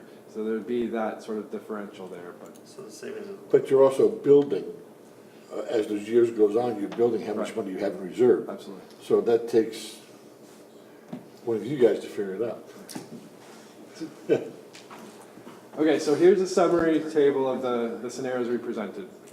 So as you can see, the 100% payoff has first of all, I'd like to note that all 5 of the scenarios meet the criteria that we're looking at as far as the days in cash, the above 300 for the days in cash, and whether they're above the floor. So all 5 scenarios are viable options and will save the district significant amounts of interest. So the most interest savings is obviously going to be from the 100% payoff as mentioned. The days in cash in 1925 would be 317, average would be 333, and you can go through each one of these and basically see that the second most savings would be paying over 2 years, third would be the 3 years asterisk, which would be half in the first year. So these are the 5 scenarios we're presenting. Does the board have any questions as far as the I do. information presented? Would you like to see another scenario? I had a model, I could go through permutations of it, so. Yeah, please. It seems to me, in my 9 years being here, we have never, do I remember correctly, we have never gone below our floor? I don't know if I don't think so. Have we had a situation where whatever came up, whether it was water or sewer, that it was devastating against our reserve? No, so you're something that would trigger going below the floor, and to Right. my knowledge, no, but I've Thank been you. there for 7 years. And none of your scenarios here show us going below the floor? Nope. No. Okay. And most of them aren't even really close to the floor, so. Other questions? I don't know, just not questions, but just kind of thoughts on, I mean, there's part of me that just wants to rip the Band-Aid and just be done with Amen, it, with yeah. the 100% payoff and get the biggest bang for our buck, savings wise. And I now that, and this is a really, despite Director Martin's feedback, I think this is really nice how you did this, because what it really points out to me is that if you look at days in cash, I mean. Despite Director. Is that, if you just take the first two options, you're talking 10 days difference in days in cash, right? So, if something happens where we lose 300 days of our revenue, then, We're in yeah, trouble. I don't think 10 days is gonna make a difference, right? So, and it's a bit bigger difference when you get into the other options there. And I suspect, knowing how fiscally conservative this entire board is, we're probably not, none of us are probably even looking at the last option as a viable option. So, man, it's, I'm the one that asked for the 2 years, but now that I see that I'm only gaining 10 more days in cash, it's almost like let's save the other, whatever that. 200,000? No more, yeah, more than that, Yeah. a million something. Yeah. So, 1.2, 1.3, I mean, I mean, I can be convinced otherwise, but I'm kind of leaning towards ripping the Band-Aid. Director Evans, Well, I'd like yeah, to hear yours for sure. was curious, I would like to hear from the GM as why you recommended 8 and then 2 more, And why did you keep it that from the odd finance little, committee? what were you Yeah. thinking as your recommendation? Yeah. Well, it was about flexibility. We have anything to do with it. So- Okay, So Wes mentioned that the rating agencies, if you have a plan, that's a good thing. What I'm afraid of is if you put a plan in place and something happens and you don't fulfill your plan, it may be viewed adversely and may hurt your credit rating. So if you did that, pay over 3 years, double asterisk, you're getting the same first-year payment that you are in the 2-year scenario. You're paying half of it off right up front, but it gives you 2 more years to maybe pay the remaining fourth and a fourth to get to full. So if something happened, if you had a big drought and your water sales went down, your revenue went down, if you had a lot of breaks and you had to pay a lot of money in replacement costs, or there was market volatility because all this money's being invested, it PERS. So if there's a lot of things that could happen that you may wish you didn't put all the money out there immediately. So the option 3, double asterisk, was just intended to provide the district more flexibility, get the same bang for the buck in the first payment, so the 50% being paid off in the first year. But if something goes wrong within a year or two, and remember, we have an election, a presidential election in 2020, and depending how that goes, things could change, and we may wish we had done something different.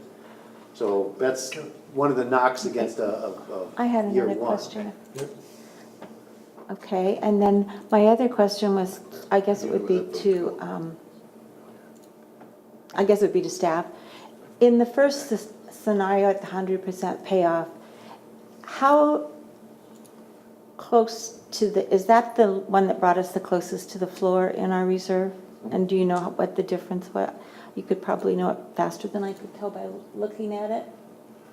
So we went, So it looks like we're gonna be around 25 million for water, and the floor is somewhere around 15 million.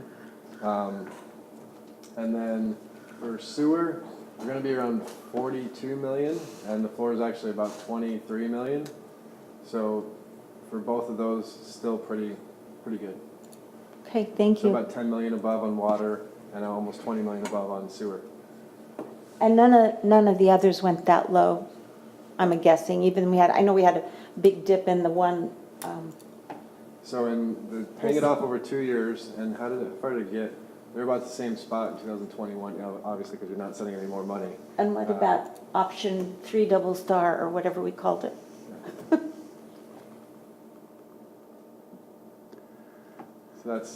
So in 2020, we'd be around $30 million versus the 12 to $13 million floor, $14 million floor for water. So about 16 million above, and then for wastewater, we're looking at somewhere around 50 versus 22. So 28 million. Is that the one, Yeah, that's the 3 double star. So that's the that's one. not the one that you presented? It is, Okay. it's the same one. Just making sure. So my thought on that is if the board were to select that and they paid half of the UAL in year one, and all the conditions are favorable in year Keep some. two, just pay the other half, it'd be done. Okay, well, that was If- my, If the market conditions, whatever, changed, you would have the flexibility to do it in a different way. that was my next question. We're not limited to ever paying more than we want to, but the plan implies to the people who give us credit rating that we will do the minimum, which is what we've stated. Right. Okay, well, I agree with Director Snell. I don't think any of us would want to do 2 million a year, but I do feel more comfortable with a little bit of flexibility than the 100%, even though it's a big savings with the interest. But whether we do that in a pay over 2 years or we try the others, I think I'd prefer to hear board, input on that.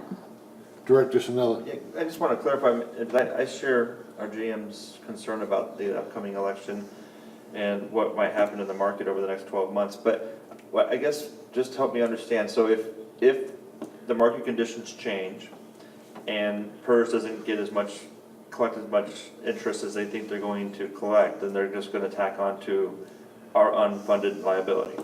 So if our unfunded liability at that time is 0 because we wrote the big check this year, and then it goes up to 3 million again because PERS didn't collect as much interest, how's that different than if it's at 8 million this time next year and it goes up to 11 million? Did we lose anything? So if you gave that money to PERS and they invested and they lost 10% of their investment, so the UAL is the difference between what you're supposed to have and what you really have. If you give them money and your investment loses, it goes down and that gap widens, your UAL increases. If you kept that money instead of giving it to PERS and had it invested in something relatively stable, 2.5% type of life returns, then your investment would have actually gone up. You'd still have that money that you can give to them in the subsequent year. So, but they wouldn't come back to us based off of our current unfunded amount? I mean, because that just seems like that wouldn't be smart on their part. If we give them the money and they invest it, regardless of if we give it to them or not, if they end up losing that, not I don't want to say losing, but they end up not getting as much interest as they think they're going to, aren't they going to ding us on whatever our unfunded liability amount is? They will. They'll come back to us in either case, but there could be a scenario if the market's really bad, and Wes can probably add to how bad it would need to get before it was more beneficial to keep it, that it could be better to have held on to that money. It would take a pretty bad market though, so Wes, why don't you? Yeah, I mean, because basically we're paying 7% on the mortgage. So if they were to lose, and we're earning 2.4%, so in effect, if they lost more than 5%, then we lost in that investment. That's a simple way that I think about it. They don't. I suspect that they're investing in relatively. I mean, they're not. Are they bound by the kind of similar rules that we are? That they can't just invest in anything, right? They do have rules, yes. They're not as restrictive as ours, but there are some investments they're not allowed to invest in. For example, I forget what year, but it was within the last 10 years. In 1 year, they lost 24, almost 25% of the value. Foreign investment to tank. Yeah, so there's that risk, and I want the board to know going into this that there's some risk with the market volatility, but I don't foresee a 25% hit on the PERS investment portfolio, but historically it has happened. And if that happened, we would have been better off holding on to the money. So I think what I'm hearing Wes say, if the market loses more than 5%, then we probably would have been better off to not give it to PERS. We would have been better off to hold on to it and then give it to them at some later point. Eventually, PERS wants you to get 100% funded. Within 20 years, you have to get a 0 unfunded accrued liability. So at some point in time, you have to make the payment. Okay, Wes, what's the lowest amount that PERS has invested, their payback in the last 20 years? What their lowest return is? Yeah. I'd have to look that up for you. Go right ahead. Yeah, but Because it's never gonna be down to 2.4%. So Anthony was actually prepared to answer that question, but he's paid hourly, so we had to let him go. We're trying to reduce the budget cost here. Director Hernandez. Hal and I meet with a bunch of people once a month for lunch, and I constantly bring up my conspirator letters that I read. And surely in the next 3 years, the market is going down. I'll bet every penny I make in a year that that's gonna happen. If that's the case. I'll take the bet. You ready? Hal, you gonna pay up? I'll take the bet. Being recorded. That the market is gonna go down over the next 3 years? Oh, it's gonna go down and up. It's gonna go both directions, Oh, but guaranteed. get out of here. Every day it'll change. But then the question becomes, and I'm agreeing with Director Sinella initially, that it's better just to rip the Band-Aid off. However, based on what I just heard, our flexibility may be better off there's only $1,475,000 that we're making if we pay it all off or we do the 3-year double asterisk. And it gives us the flexibility, should the market go down, which I believe it will, and we have ours tucked away. So, boy, that changed my whole viewpoint completely. But I'm not convinced that if the market goes down, we're not gonna end up paying for it one way or the other. You gotta pay It's just for a it. matter of what the number's gonna be. The number might be, like, for example, if we didn't pay anything, the number would go to 20 million. But if we paid everything, the number would be at 4 million. It's still gonna all equal out.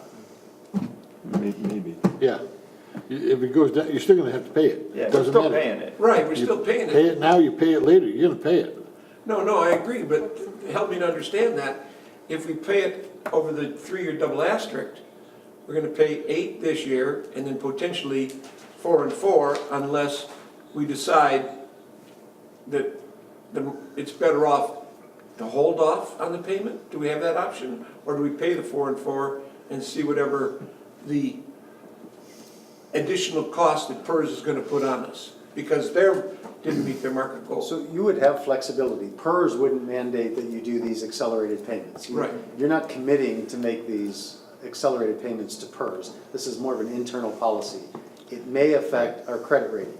So if our rating agency said, hey, you guys, we rated you AA plus because we thought you were gonna pay this off in 2 years, and you didn't, you changed, then we're gonna ding you for that, because you didn't follow through on your plan. So when you commit to a plan, I think it would behoove us to stick to that plan. So you may not want to be too restrictive on the plan. You can always do more than the plan, you just don't want to do less. But I think I heard that even if they ding us from AA plus to AA, it's not gonna change our debt opportunity. Yeah, we don't think it will. Okay. Correct. And PERS has never been right about this 7%. Why? They lowered it from 7.5 to 7? I think the game is they've never gone above 6 over the time period. So we're gonna get hit. We're gonna hit no matter what. Yes. Wes, let me ask you a question. So the old game reminds me of, which one of these is not like the others? Which one did not go through the finance committee? The 1 asterisk or the 2 asterisk? The 3 double asterisks. You got me completely confused. There's only one with an asterisk on it, though. It's just the 3 double asterisks. Pay over 3 double asterisk. That's the one that wasn't in the Yes, committee. that's the one, yeah. Correct. The one with the asterisk went to the committee. Why does it have an asterisk on it? Just because the payment in year 3 is $5.1 million, so they're not even payments on that one. So I wanted to note that even though we're saying paid over 3 years, it's not 5 equal payments of $5.4 million. It's 5.4, 5.4, and 5.1. Oh, okay, that's why it's there. So that's what that note is there below where it says year 3 payment will be approximately 5.1. Well, after listening to everyone, my purpose is to go with the paid 3 years. So That leaves you some flexibility. in full The disclosure, single asterisk one. It gives you some flexibility to make changes if you need to. If the world should end next year, personally, I think the interest rates are gonna go up. They're gonna keep on going up. So I think we'll be paying less in the long run. But that's my personal preference, to go over the 3 years and leaves you some flexibility. And, you know, but it just seems foolish, though. I like number 1 a lot because we're getting 2 3/4% and we're paying 7%. So I'm a loser if that's my money. And my money is to rip it off, do the Band-Aid thing, which I hate to say, Mr. Sinella said earlier. But I would go with 3 as equally as well, so I don't really care. So it's the double asterisk one? No, single asterisk. Wants a single. Oh, that's, The middle one. The one we discussed in committee. So if I could, Well, just, we didn't, yeah, I full didn't like disclosure. that one in committee. I just wanted to let everybody know I made a mistake, and I'd like to apologize to Director Sinella for this mistake. It's gotta be wrong. The pay over 2 years says days in cash of 327 and 1920. If you look at the pay over 3 years double asterisk, it's the same payment with a 368 days in cash in the same year. So the pay over 2 years would actually result in a 368 days in cash in 1920, not 327. I knew I liked that option. The average is correct, but the 1920 days in cash has to be wrong. And I just plugged it into the model here, so it's 368 for 1920. And part of it, just for the board's more background, is the reason why they didn't initially have the 2-year option, and that was kind of my thinking of add a little bit of flexibility into it, but let's pull this Band-Aid off as fast as we can. That's why I threw that 2-year option out there. The reason why nobody really liked the 3-year option during the finance meetings. We put it in there because that's what Encina did. And so we wanted to let you guys know what some of the other agencies were doing. And then the double asterisk just appeared today, and then the 2 million I think was just there, just It was a throwaway. a throwaway. Yeah. So, Director Ellithorpe, we haven't heard from you. well, I tend to agree to extend it a little bit to maintain some flexibility, but I've got a question on the UAL. I mean, once you pay it off, there's no further liability? No, that's With not the regards- case. So once you pay it off, so this is what they say you need, you're down here. Once you pay it off, you're up here. This is how much money you have. Start all If, over. if market conditions change and they say you now need to have this much, you now have a Another UAL overnight. Right. So we're not, So if you pay it off within 1 year, they can come back and say, no, you owe us some more? yes. If the They market most likely conditions, will. if it underperforms, if their portfolio makes less than 7%, you will then have a UAL. If they make more than 7%, you'll be super funded. But to Jim's point, they haven't made more than 6%. So at the end of the next year, they're gonna come back and still say that we owe them another $1 million. Yep. If we pay it completely off. Right. But if we don't pay it off, then, and we only pay off half, they're gonna still come back and say, well, you owe us $9 million. No, I Right, you understand. still owe it. You still owe it And how long does that go on? Well, forever. you know, what they say is they want all agencies to be fully funded at the end of 20 years. Okay. Things will change at the end of 20 years and they'll figure it out then, but they want everybody to have a plan or through their budgetary process to be fully funded. It's kind of an illusory concept because it's constantly moving target. But you go with the best information you have, you plan to get to 0 UAL in a certain period of time, and then you react to whatever the market conditions are. Yeah. And kind of my thought with the payoff is that if we get that to the starting point of 0, and we know that most likely they're gonna come back and they say it's 900,000, it's 1.2 million, because they're not gonna make the 7% next year, that they're anticipating probably, then we can have a conversation as a board every single year thereafter and say, $900,000 or so, and I'm just making these numbers up, but it's manageable. And do we wanna just keep paying it down to 0 every single year because $900,000, we can do that through either rate adjustments or reserves or whatever it might be. And that would exactly be our recommendation. Once you're close to 0 and it deviates a little, just close the gap Yeah, every year. just keep it closed. Yeah, unless the market goes down 25%, Well, then- and then you may not be able to. Yeah. So, I like to think always with my rose-colored glasses, and the market's going up. Okay. So, what do we have as far as thoughts to give staff some Sounds like we ideas? have 5 different ideas. I think I heard 3. Payoff, 2 years, 3 years, single asterisk. Yeah, I think we only have 2. Pay off for 3 years, double asterisk. Oh, was And that I tend to agree, I like the 2 years or the 3 double asterisk. I feel that we should pay as Five different much as reasonable right now, and at 2 it was 8, and at 3 double asterisk, it's 8 the first time. I think that's reasonable. See where the market goes. If it goes up, hallelujah, we can dance, and if it goes down, we're flexible. Okay, so you're for 3 years, double asterisk. Right. Don't you all Or think? 2 years, she said. I agree. I would go with the pay over 3 years, double asterisk. I like 2 years. I proposed 2 years, so I can go to sleep I good with that. I like 3 years double asterisk. Sounds like 3 years, double asterisk is the preference of the So board. we will incorporate that line into the budget, so when we come on June 13th, We'll bring back 6 more Little more scenarios. interest, little flexibility. Nope, the idea was to get rid of them all. That's why I gave so many. That was the one that the budget committee didn't see, right? Yes. So next year, don't waste the budget committee's time. Just ask If Glenn. you guys wanted something, Just ask you Glenn. should've just it told was us. very valuable because you said, let's get done within 3 Yes. years, and that's what we're doing. So we thought Director Snell had a great idea in paying it off in 2 years instead. Obviously not. And then looking at it and saying, okay, sending 9 million this year or 8 million this year is a great idea, but we'd also like to have the flexibility of potentially 2 years for the next 8 million, just in case something happens next year. So we kind of modified Director Snell's idea for the 3-year double asterisk. Yeah, and on the grand scheme of things, you know, it's $295,000. It's the same days in cash. Gives you a little bit more flexibility. Staff's more comfortable with it. There you go. That's And great. then next year, if you want to send the remaining amount, the Yeah, board we has that. could always change. Yeah. Sound like a deal? Okay. I have one other question that's not related to that. It's related, but not to the direction. If PERS is saying they're going to have, in 20 years, we're going to have, everybody's going to be totally funded, is that correct? There'll be no UA.